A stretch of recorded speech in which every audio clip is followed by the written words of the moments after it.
you guys already grant preliminary on it? Well, We didn't yet. yeah, you know something, though? I think we did a preliminary.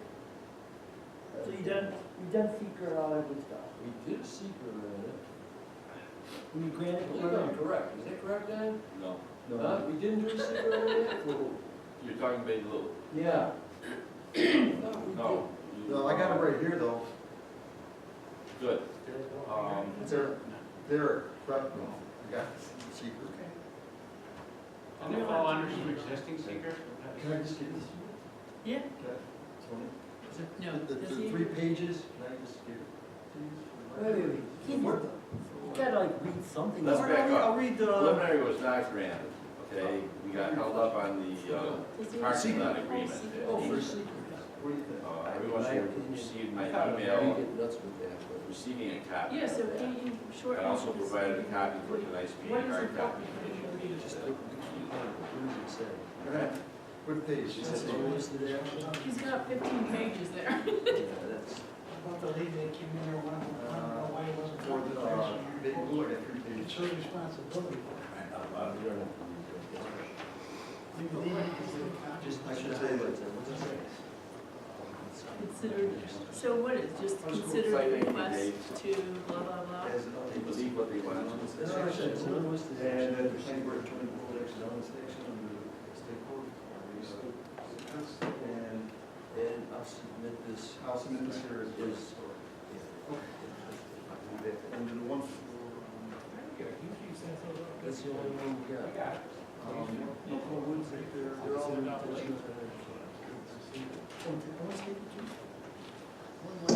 We only have one application. Oh, okay. In It the is middle. great.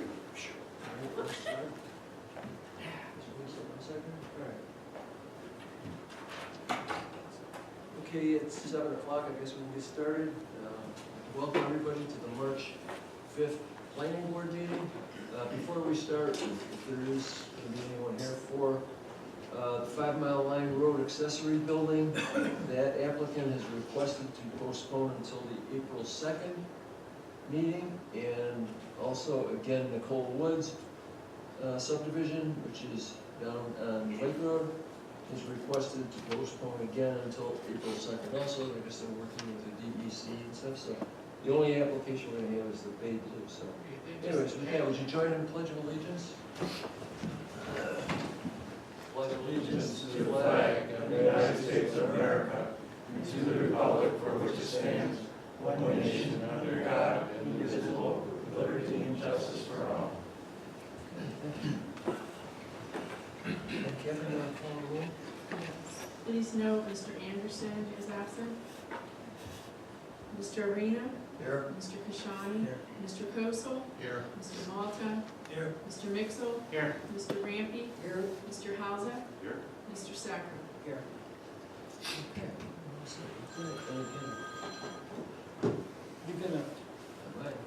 You're gonna read, those 2 table matters and make a motion to adjourn. Yeah, Don, your note said this morning that 5 Mile Line Road was March 19th, but here it says April 2nd? April 2nd. Okay, You want to make a motion to that? yeah, I'll make a motion to table the 1086 5 Mile Line Road accessory building until April 2nd. Second. All in favor? Aye. And Nicole Woods? I'll make a motion to table the Nicole Woods subdivision at 1850 Lake Road until our April 2nd meeting. Second. All in favor? Aye. Okay, we're all set. Okay, Dave, we have one project here. Bay Blue subdivision modification located 1074, 1076, 1080, 1075, and 1083 Glenheath Drive. Applicant James Leonardo is requesting preliminary final site plan approval, public hearing to reconfigure lots 2, 3, and 4 into into combine lots 1 and 6. Total project is 3.5 acres, respectively located in WD District Waterfront Development under the Code of the Town of Webster. Good evening, everyone. Jack Bolts from TY Lim, here to see you again. Yes, we're here tonight requesting a negative declaration, preliminary and final subdivision and site plan for our modification to the existing subdivision for Big Blue. I think I've been through the background before. I think you're caught up with that. I want to talk about the changes that we've made since the last meeting. I obtained and submitted the easement language, which we had a discussion on, regarding that parking area, community parking area. It actually turns out it was as the way that Mr. Anderson wanted. That is, the construction of the lot was the responsibility of the lot owner, Mr. Leonardo, but after it was constructed, the maintenance of that lot falls to the four property owners of the cottages to the north, and liability for any accidents or things that happen on that, the lot owner is indemnified. That was signed by the town and by those four lot owners and by Mr. Leonardo. So that's on record, and Don has it. I think maybe you've seen it too, Chairman, I think. Second thing we did was we added a larger turnaround. One was put in, but if we're changing it, we're going to rip out the curbing and put in new curbing and gutters, so it meets the town standard turnaround for major snowplows. So that's something that Mr. Leonardo agreed to, which he's done. And we've also shown the driveway into Lot 5, existing Lot 5, relocated so it's totally within his lot. So that's another change that we did on this. As you know, before we remove the docks from this application, we do want to do the docks, but per the instruction from the ZDA, an attorney for Mr. Leonardo is going to discuss it with the appropriate attorney at the town on the interpretation of the varying regulations. So, and also I meant to mention in what I sent you, the plat map has also been modified to show a permanent easement around this turnaround area that's been added. So I feel that we've addressed the concerns of the planning board, and I'm ready to answer questions. You know what, Jeff, you want to make this easy, you can probably simplify this. Have you seen, have you got a copy of the PRC comments that was, you want to take one, you can take mine, I guess, and one of ours. Just you can run through them. Just run through them. I'm sure you got the answers. Just so we've clarified it, or unless you see something that's insurmountable. Well, there's always a surprise. You know?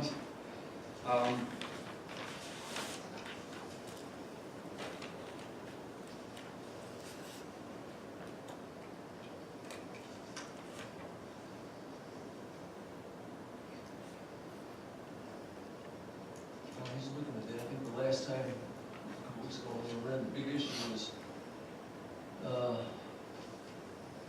parking area being on lot number, was it number 2, I think again? It's now R2. Yeah, and that was where we were all combating there, so. But I guess they've got documentation that shows that that's the way it was, and we did approve it as such, and the ownership, again, we had the concerns of maintaining it and so on, and that's all being taken care of by the residents that are back there at that time. And I might add, that includes the cutting of the lawn near the mailbox. Yeah, that right. I was talking about. I don't think that we have any issues with this. Okay. Okay, we'll just make that, basically, that's everything in a nutshell right there, so. All right. You want to address any of it, or are you okay with everything? I'm okay. All right. Again, no sense in rereading what we just said here, just the issues last time have been corrected by them showing us documentation. This was all resolved back when it got approved, 5 years or so ago, so I guess with that, we should be relatively content with everything, and it's engineering details, that's all being done with the town, but it's, you know, it's going from 6 lots to 4, so it's, that makes a change down there, less impact in the area and so on and so forth, so. So am I understanding this correctly, because I've been out of commission for a while, it says that they gotta go back before the ZBA on March 19th? Oh, right, is that next week? Maybe the next meeting. Regarding the dock? Yeah, let me explain, because you weren't here. Based on, if I may interrupt. Sure. Based on Mr. Genesi's understanding, in regards to your email, you want to do an interpretation in regards to what the harbor management plan called for as far as regulations versus the town code.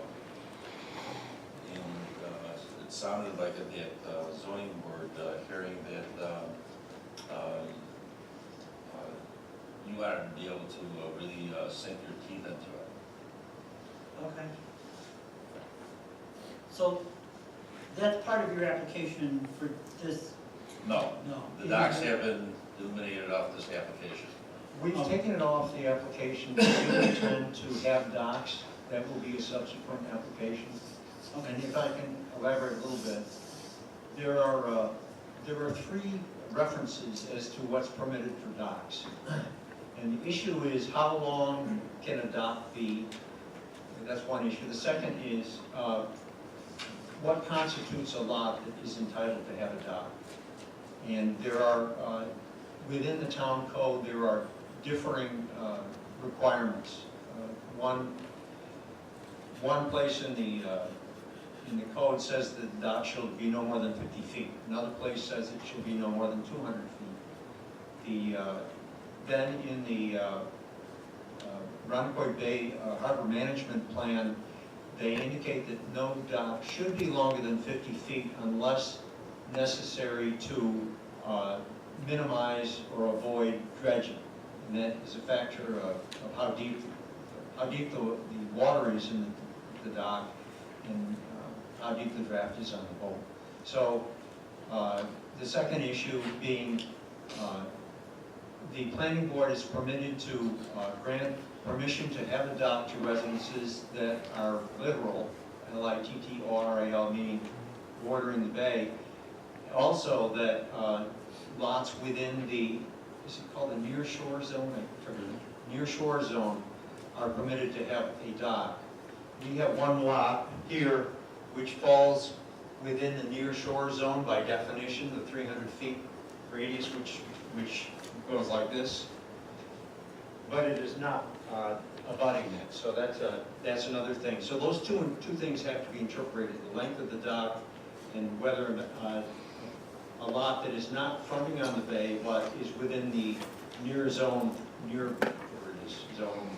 is entitled to have a dock. So those, when I was at the ZBA meeting, the chairperson told me that they wanted the developer to engage an attorney to speak with the town's appropriate attorney to resolve what governs and whether a variance is required. So that's where we are. Mr. Leonardo attempting to select the appropriate attorney. We sent stuff out to 2 of them so that they can do this. I don't know whether that will happen on the 19th or not. But it's not part of this application? No, So you it's not can part of this application. Okay. I was just worried. It's a separate, yeah, it's a separate Okay. application. You guys do your thing. All right, anybody, any questions? I think we beat this thing to death last time it was on. Doesn't make comply with everything we want, Yeah, answered every question made. no? Got nothing, we've gone through this a couple of times. You guys are okay with that? Yeah, somewhere else, and we're not, we gotta do a seeker, so you've got the paperwork on it? I'd like to make a motion for a seeker for the Bay Blue subdivision modification. Motions for unlisted action. The Town of Webster Planning Board considered a request by applicant James Leonardo to reconfigure lots 2, 3, and 4 into 2 lots and to combine lots 1 and 6 into a lot. Total project area is 3.5 acres. And respectively, it is located in a WD district waterfront development. Planning Board determined that the proposed action is an unlisted action under Part 617 State Environmental Quality Review seeker. The rest of the information will be with the documentation that I'll present to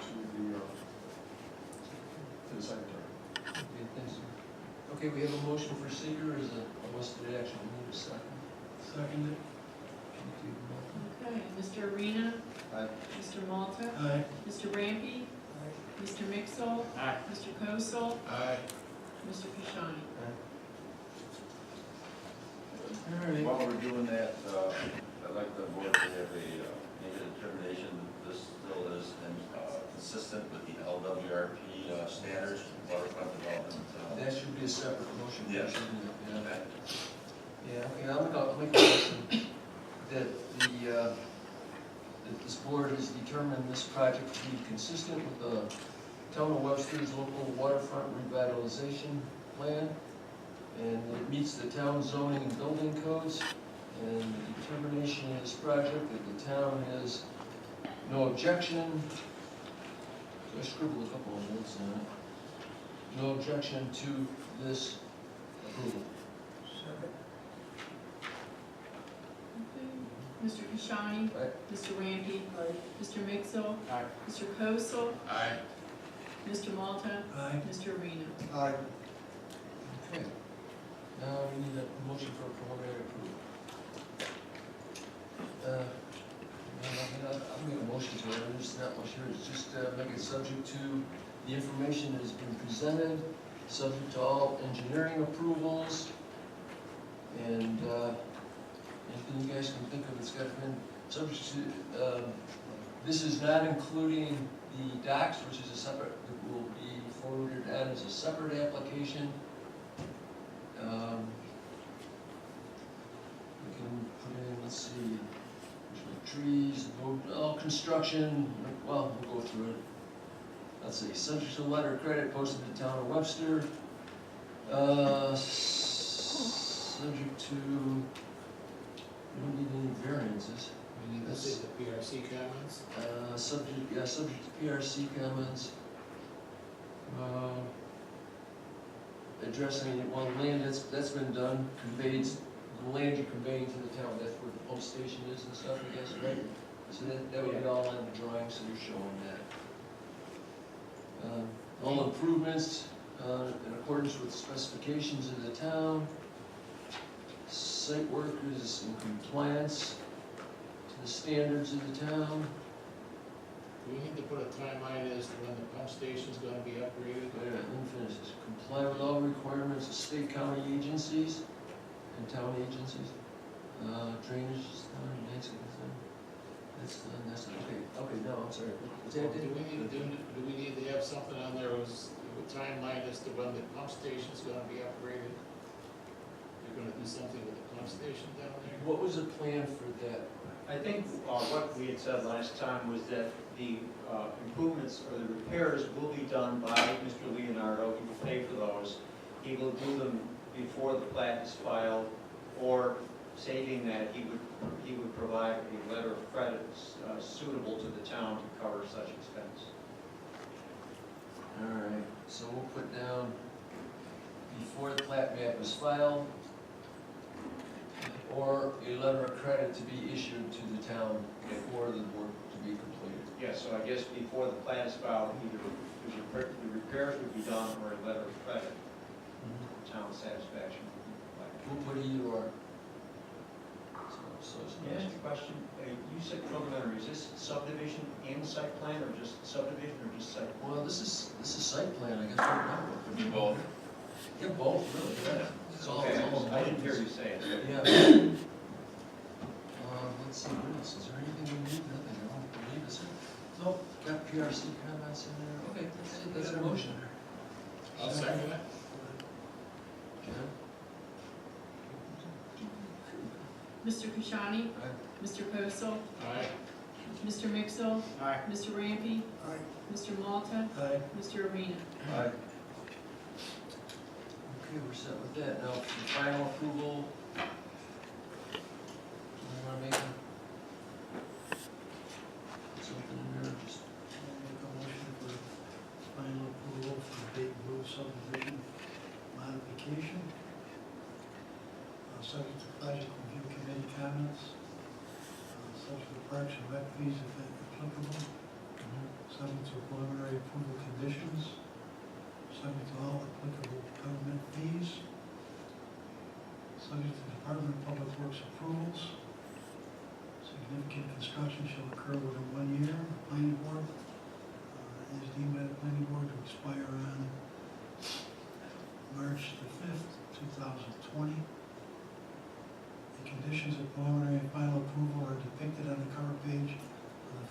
signed plans.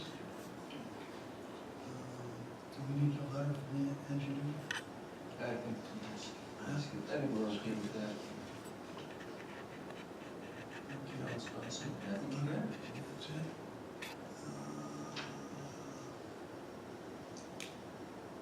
So it's a resolution of final approval minutes.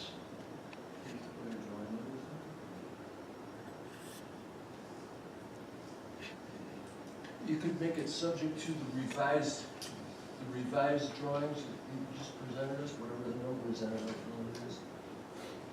Those were dated, I believe, February 26th. No, I'm sorry, March 1st. March 1st. March yeah. 1st. So it's dated March 1st, 2019. That's- Okay, that's your motion, Dave? That's a motion. Okay, need a second. Second. Okay, Mr. Malta, Aye. Mr. Arena, Aye. Mr. Rampy, Aye. Mr. Mixel, Aye. Mr. Coastal, Aye. Mr. Kashani. Okay, we're all set. I guess we're all set. Thank you, I just had one question. What constitutes significant construction? Significant is something that is basically determined by this board. If you came in and said, well, we started putting infrastructure, and we've put I know, we've got the road in, we've got this done, that done. You know, it doesn't mean going in and cutting trees out and saying, well, that's not considered as, significant construction, that's more destruction. So it's showing that there's earnest work, there's Progress. pipes on the site, there's material being placed, infrastructure's going in, so on, yeah. All right. Thank you very much. All right. It's been a lot of fun. Okay. You did a nice job too, Jack. Thank you. A lot of fun. Yeah. You like minutes? Put that in the minutes. Before we go on any further. Okay, that's it. I guess we got now. Excuse me, before we go on any further, Mr. Colson's correct, What's that? in regards to the March 19th date requested by the applicant. Oh, really? Yes. So that's that 5 Mile Lane Road one. Okay. That's correct. I had verbal conversations with them, and that's so, what a nice quote from the gentleman initially, he chose that date, then the email he sent, I didn't correct that date, which I forwarded to the board, so Okay. thank you for bringing it up, John. John's our catch-all. Okay, anyways, that's all we have on our agenda. There was a request for Mike Ford to come in and just show a brief proposal of what they're looking to do over at the Webster Center over there by Hooligans. So if you guys want to go ahead up and, Hello again, I haven't seen you guys in a few years. yeah. One of our tenants at You gotta use the microphone. You gotta use the Give microphone. us your name and so on there too. And anyone who's gonna speak, if they could just sign in the log by the door there, so we have a record of the name and address. And who's not gonna speak? And No, if you're gonna speak, just say, just right here, she's got a record of who's spoken. So one of our tenants has been there for years at Webster Woods is Dr. John Marchiante, whose company is Ram Photonics.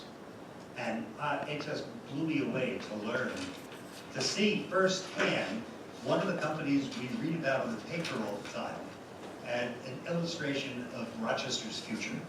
This is all cutting-edge new technology. I understand very little of it, because I never had the presentation that John was going to give you. I figured since it's a very short meeting, you would appreciate learning something about what the product is and why this variance is necessary.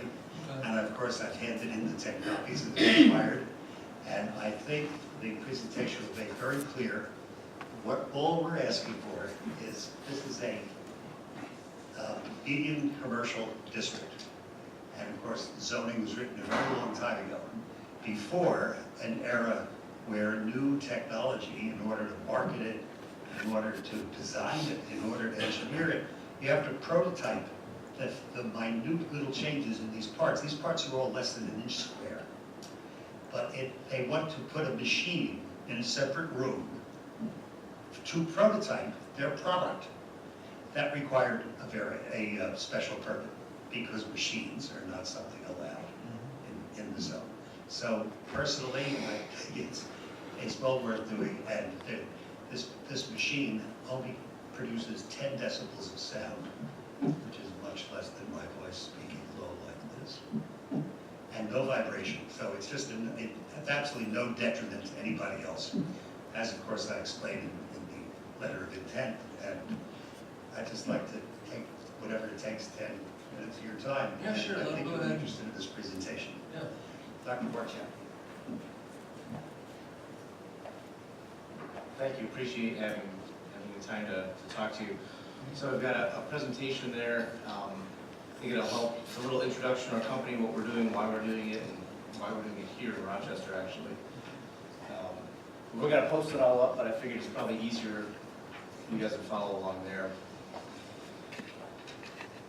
So, 2 slides per page. I guess it's hard to read the numbering on the lower right-hand corner, but basically, we started the company in 2009. It's in the headquarters in San Diego. That headquarters sounds huge. We have about 10 people there right now, but that's where the company started. And we've got a handful of commercial products. There's a drip right off of our flyers that we distribute, and we have at trade shows and whatnot. This next page, you probably heard the buzzwords of photonics going on lately, especially with the AIM Photonics Center and things like that. There's a large effort at actually doing what's basically electronics, but with light. That's what photonics means. It's doing electronic functions, but do it with light, but you can do it faster in principle. But there's a lot of efforts, like AIM Photonics is actually working on these little chips that actually do all this stuff. But the problem is you have to get the light onto the chip in the first place. There's a whole fiber optic infrastructure that exists for internet and communications, and that's wonderful. But at some point you have to interact with the real world, right? You have to get light from real space, like where you and I are looking at each other, into these fibers. And there's applications here. From our perspective, what we see is the big, basically the big market that we're looking at is basically to have the interface go from the real world into the fibers. And there are other people working on getting fibers to chip, but the real world within the fibers is something that doesn't quite exist, that needs to exist. So the applications here are things like chip-to-chip communications, even inside of a computer, biomedical imaging, automotive LiDAR, which is basically for these self-driving cars is where they're getting at, collision avoidance. The next slide down there shows kind of what we're doing. We're taking optical fibers, we're combining them with micro-lens arrays. We have to do it at a really high density in order to make this work. So we have to have them as tightly together as we can. It's kind of an example picture there showing kind of how small these pieces are. We're talking something like inch size. Right now, we have a program that's just started. We've got over $5 million in federal funding. It's called Mantech, Manufacturing Technology. The idea is to take our idea and bring it to a manufacturing type level. Because you start with your prototype and then you have to manufacture it. For us, it's a 3-year development program, and our whole point is to do this actually into New York. This program specifically has allowed us to start working in New York now, which will be the hub for the commercial sales. In fact, we recently entered into discussions with, I'll say, a significant consumer electronics provider for something like $5 million worth of product sales. We're in those discussions right now, and that's on top of the federal funding. So why Rochester? One of the Kodak legacies is all the precision machine shops around, and that's very key because we're going to have parts made in high volume. Monroe County has a very high-tech and mobile workforce. That's actually one of the reasons the photonics packaging facility was brought here in Rochester. And there's also a very high density of optics companies here. It's the home of optics actually in the Rochester area. Last year we opened a new office up right down the road. Richard's been helping us kind of expand, another plant expansion potentially also, an office space upstairs. But just coming to Webster, we've generated 6 high-tech jobs, 1 admin job, and we've got another at least 5 jobs coming, high-tech jobs coming to the Webster office next year to support these efforts. What we require though is this machine, one of the big, even though there's all these machine shops, and it's actually the highest per capita number of machine shops in the US, is that it still takes 6 to 8 weeks to get a part made. So if you have to do 2 revisions, you've lost at least a quarter of the year, which is really bad in a 3-year program. That's a long time. So we can't use it for iterative prototyping. There are sort of like 3-day, you can send something, put your design on the internet, in 3 days you get it back, but it's not precision enough. It doesn't work well enough for us, so we can't use that service. So the idea is we need to have our own in order to meet our timelines. Right now, our estimated usage is about 2 hours per week. We're not going to be cutting a lot of parts, very few parts. They also have to be precision parts, so we can't cut fast, which is actually good for volume and keeps the volume down. So the idea, again, is to iteratively just work on a prototype, go test it, and then maybe cut another one. It's going to be very low volume. Once we have the products, then we can go to the machine shops and say, okay, now make me 1,000 of these, and then we're good to go. So that's sort of the plan. The next slide actually shows, this is one of the things that was a concern, is that, what noise level is this machine going to make? The technology's actually advanced pretty good in the last decade, at least in terms of machining. So I have a scale here, from 50 up to 90, and there's a bunch of things that either you can find in office space or in the food service industry, from refrigerators up to food blenders and whatnot. Our machine, when it's in operation, will be 50 to 70 decibels, somewhere in there. And the toilet flushing is louder than that. Just to put it in perspective, we've got garbage disposals, dishwashers, vacuum cleaners, food blenders. I don't feel bad now, because when I walked in, mine went off, and I feel horrible about it, but now that somebody else has done it, I feel a little better. But the idea is that, for the 2 hours a week we're going to be cutting it, that we're actually going to be pretty quiet. In fact, the prior tenants in that space were basically it was a gym, Jungle Jolt, it was a gym, and I actually was looking up kind of what that should be, and it's somewhere to 70 to 80 decibels, so it should be quieter than what was there before. So I guess the next piece of that is actually on the next page, looking at the neighbors. Right now there's a stairwell, there's an exterior, and then there's the gym space was the prior tenants, but there's no tenants there right now. The space above is also unfinished, so there's no tenants there. Not that necessarily impacts, because you don't know what's going to be there, but we're going to keep it on the exterior wall by the stairwell. Just again, our concern is to keep everything minimized. We're going to have, in spite of the fact that paper shredders can be pretty loud while they're being used, we're still going to put they're going to put sound insulation in the ceiling and in the walls to make sure that even this 50 to 70 decibels doesn't go through anywhere. There's a page there, page 10 shows actually that our senior engineer is going to be actually operating this machine. In spite of his excellent experience, the fact that he's actually done this for 25 years, he's designed these machines, he's used these machines, he's trained people in these machines, he trains people on on safety in these machines as well. That's all wonderful, but the other piece that's important is that he's full physical mobility, so we don't need an elevator or anything else. This is on the first floor as well, so we don't need handicap accessibility at all for that. Next page, just to kind of show kind of how I think this is going to impact the local area. We're developing a supply chain now. I've listed a bunch of high-tech companies and kind of where they are on the map. We are working with the 2 universities, but most of our production work is happening at other sites. This doesn't even include the machine shops and whatnot that we're using. These are our key suppliers that we're using. And the other piece is that our employees actually now they're in Webster. They're there from 9 to 5 or whatnot, and on the way home you're going to hit Wegmans, and then for lunch you're going to hit all the local restaurants. There's a lot of their earnings being spent locally in Webster as well.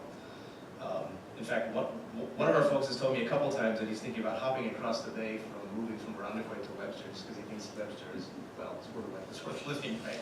I live in Webster, so. Okay, so I guess the last page is, what we feel the benefits of this permit are, this $10 million injected mostly into our local economy, both in terms of salaries and then in terms of the equipment we're buying and modifying, and then job creation, right? So by 2019, we'll have created 11 high-tech jobs, projected maybe 20+ jobs by 2020. And then again, what Richard stated is that this is actually a brand new technology that we're bringing forth. We've already got another a smaller partner, but who's looking. They're keeping tabs on what we're doing and very interested in us becoming a supplier for them for these fiber optic components. And this is again this photonics cluster that's growing. We're trying to get traction here in Rochester and grow it alongside our huge optics industry, and this is actually going to be a part of that.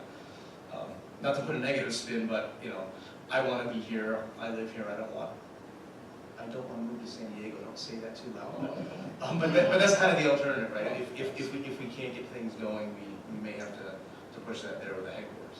So there's a push between. There's a push between the two. I've been pressured for a long time to move to San Diego. Now that we've got this, I kind of planted my pole in the ground, saying no, I'm going to stay here in Webster. So that's all I've got. I'm happy to answer any questions. At the end of a week, how much manufacturing or what do you produce out of all this? So right now what we're doing is developing the manufacturing process, and in the end we're trying to basically ultimately make lots of these products. So again, Apple's the deal that we're talking. When you're saying these products, meaning this machine or The fiber optic, the piece that's Okay. the micro ones of the fiber optics. Yeah, Okay. yeah. What is the material basis for it? What are you machining? What material? So it's mostly going to be aluminum, which is actually quieter to cut, but there will be some stainless steel parts, which will be more than 70 dBm. There will be no plastics being machined? No. What type of ventilation system are you going to have? Is there going to be a venting system there? So there's no ventilation system that will be needed. We should have brought the mic actually. But yeah, these are closed machines, and the volume that we have. You have a cooling chip rack on there, which means the chips, when you cut aluminum, are going to come off of there from being cut. And usually with aluminum, you cut with the coolant. Yep. Which is usually water soluble, but it does give off some, smell or whatever like that. Nothing toxic. Right. So so right now it is a closed system, meaning it's not open to the air, so chips don't fly out, and it's also not a mist-based system. So that will also help keep everything down. Do you know the RPMs on the spindle? I'm sorry? Do you know the RPMs, the 10,000 RPMs spindle? I don't. I do know that my tech has told me that my engineer said we were going to cut on the slow side because we need the precision. Yeah. So. How are you going to get it in there? Is there a door to get the machine in there? Yeah. Right now there's not going to be, but the idea is that there'll be a double door put in. How large? We're providing a double door. How large is the machine? It's about a 6-foot cube, roughly. It's not cubic, but the dimensions. Yeah. So it'll fit through I can't remember what our door was. It's 6 Oh, it by. fits. So how many, 6 how by many 8. square feet, you gotta use a microphone if you're gonna talk, wait a minute. How many square feet are you occupying in the building? Right, upstairs right now, we've got 2,250 square feet. And this new space is, I think it's about 600 square feet. The down, on the first Yeah, the downstairs, yeah. So you're already on the second floor? Yep. For offices or what? Yep. Yeah, we've got offices up there. So now what, projecting ahead, hopefully it grows and so on, obviously. Then what do you do then? Do you need more space or? Yeah, there's 4,100 square feet across the hall that I've been telling them to kind of let me know before you find somebody in there. But yeah, the idea, it's easiest for us to move right across or add across the hall. So that would be with the same machine, or would you need more machines going in, or? No, I mean, that's the only machine we're gonna have. So That's- once okay, we that's what I'm do getting volume manufacturing, I mean, we need assembly space, but assembly's Okay, quiet. gotcha. No machines. But getting these parts cut, that's the big part. But again, the machine shops are here, it's just a prototype and we can't handle that delay. We would charge you too much too for that. We're doing ones and twos. Right, I'm in the business. you are absolutely I'm right. in the business, I know I'm Absolutely. going to charge you too much money. Because we've been doing that, it's very expensive to say, cut me one of these, and then cut me another one, yeah. It's Richard Rose again. Let me just supplement that. We will give John a right of first refusal for the space he anticipates he will need coming forward before we lease the rest of that space. As you may have observed, it's been rather difficult for us to fill up the second floor of that building. It's 10 years old. And the vacant portion happens to be just across the hall from the present offices. So what, again, you're upstairs, you've got how many square feet did you say? There's over 4,000 square No, I feet. mean, how many square feet did you? They have 2,000. 2,000, okay, yeah, And we'll give him the right of first refusal for whatever he says Uh-huh. he needs. So that extra 4,200 square feet is upstairs. so it's for assembly and stuff like that. Yeah. So what you need to get is, because it's not zoned for machinery, I guess it's gotta be a determination, we can't do it now, obviously, tonight, but. It wasn't.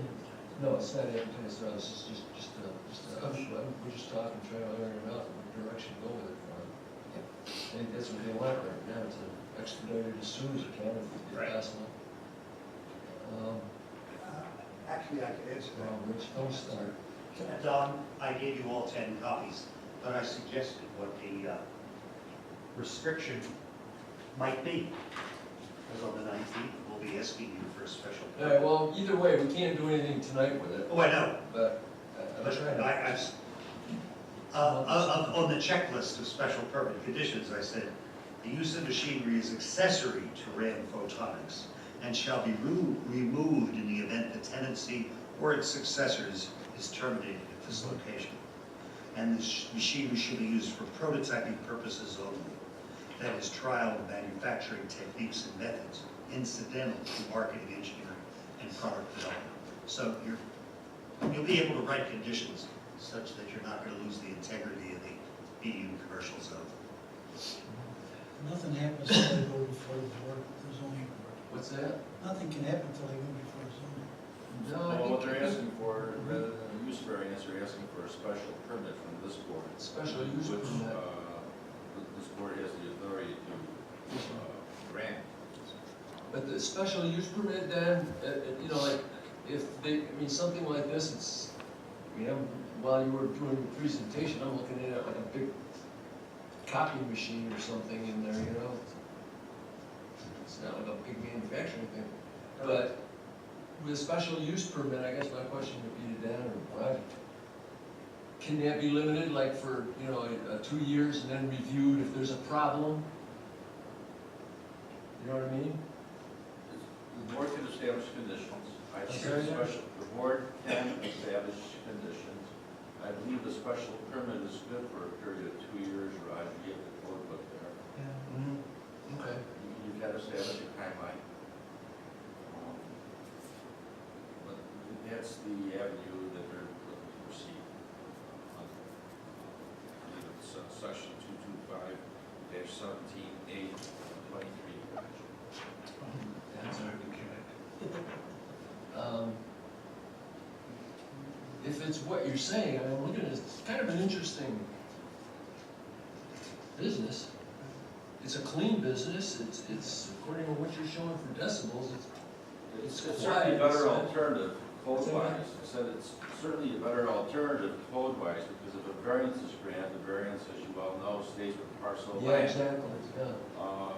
And should the applicant find a better location or leave this area, that machine would obviously go. Yeah, yeah. Yeah, so it's restricted for special use permit would be specifically for this operation, for these people, this business. I don't, That's the way to you go. guys, how do you guys feel comfortable with it without it going? Yeah, that's the way to go. So maybe we can do that then. You can't do it tonight. No, Start. Get your paperwork, whatever Don needs there, get that stuff in, get it into an application, and I think you guys all right with that, Bill? Yeah. Oh, yeah. It sounds like a nice clean, It's clean operation, I guess, it's, at first I thought this was some monstrosity machine going in there banging. Well, there was a lot of You know? questions about it in my Yeah, mind. yeah. Speaking to the building inspector, it sounded, plus it's fabrication, Mhm. assembly, it's more suited for an industrial. Yeah, I also didn't want to establish a precedent. Yeah. Definitely wanted to get this board the opportunity to be able to review what was being proposed. yeah, Plus, it always, what I hear on the street versus what presentations, Yeah. are two totally different things. that's pretty impressive, I mean, I'd like to be able to say welcome in right away, you know, but we gotta go through the process some way or so. Why don't you fill out your paperwork and get an application in ASAP? I don't know, what do they need, Dan, to be on, Mr. Rosen provided me some paperwork, which I I'll can be happy copy to review tomorrow, and if there's any issues, I will contact Mr. Rosen, and otherwise, they're asking to be put on the March 19th next meeting? meeting, and that's when the board will deal with it. Yeah. Okay. No, that's good, I'm glad this worked out, this way we had an idea, I had no clue what this thing was, you know, to get blitzed in one night, and you got through all the paperwork and application and stuff, that was not gonna, that's why we spoke. All right, sounds good, let's, we'll see you guys in a couple of weeks. Sounds great, thank you for your time. Okay, thank you. Okay, with that, I guess we're done. I guess that's it, we're all done. Anything else? Nothing, so thanks for coming in. Good night.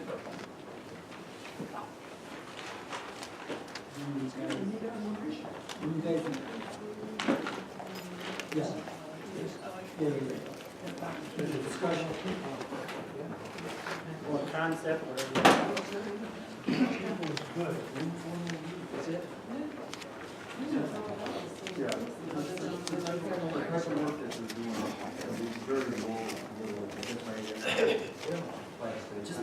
Machine plastics, you gotta have study level. But what they're doing, the size of the parts they're doing there, you won't even know. You won't even know.